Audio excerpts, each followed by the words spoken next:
Hello, my name is Trace Chapman, and today I'll be speaking on Chinese imports, and more specifically, how America should try and wean ourselves away and be less reliant on them. Over the years, America has leaned on China more and more for these imports. In fact, from 2009 to 2019 alone, the number has increased by 54.2%, and that is up from 342% since 2001. These numbers are coming from the USTR. I believe I am credible to speak on this topic as I have done much research on the subject. My main points will be the unemployment that it causes, the quality and the stigma that comes with Chinese imports and products, along with the piracy issues that come with shipping them over the water. For my first point, I will speak on the unemployment issues. The USTR, as I previously mentioned, is the United States Trade Representative. They estimate America is losing 911,000 jobs. Those are all jobs American people could have. The U.S. unemployment currently sits at 6.2 million, coming from the Bureau of Labor Statistics. If we were to fill all of these jobs that are currently being sent overseas to China, that would drop the unemployment to 5.3 million, which is a 15% decrease in unemployment here in America, which, as we all know, is a huge issue nowadays. Next, I'll be speaking about how Chinese products come with a stigma, how their quality isn't as good, and a form of racism that comes along with Chinese imports. According to Pew Research in 2014, 24% of Americans saw China as a threat. This number is double what it was in 2007. And most of these Americans want to see Chinese products taken off the shelf. As well as 60% of Americans are unfavorable to China, as they are more of a dictatorship and almost communistic country, taking rights away from people which the Americans see as unjust.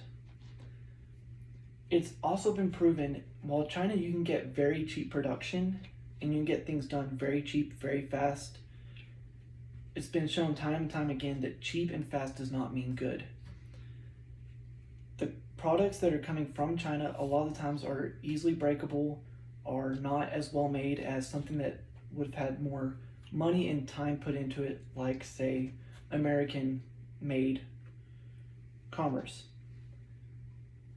Next, I'll be talking about the piracy issues, which, as funny as it sounds, pirates are still a very real issue. In fact, according to Andrew Erickson and Austin Strange from The Diplomat, who both have done extensive research into piracy issues and over the water commerce, piracy threatens to disrupt 90% of trade on the waters. China is currently over 80% of the water, and if even 90% of the trade is being affected, this could mean serious issues. For example, if one ship even went down, America's reliance on it is so high that it would almost destroy the American ecosystem and put us out of certain products for months at least, as we have to ship over waters. If, say, piracy was able to hit a full fleet, it could be potentially years that America is set back. In conclusion, I have told about how America should wean away from Chinese imports, talking about the unemployment issues that they bring in, talking about the quality and stigma that come in with Chinese imports, along with the issue of pirates on the waters. As America continues relying on these imports from China, let's look to see if America attempts at all to wean away and become more independent and more structurally sound. And keep these numbers in mind to see what our current and our future political officials will do to see, and see if we can get these numbers down from the 342% that it currently is, down to even closer to 1-200.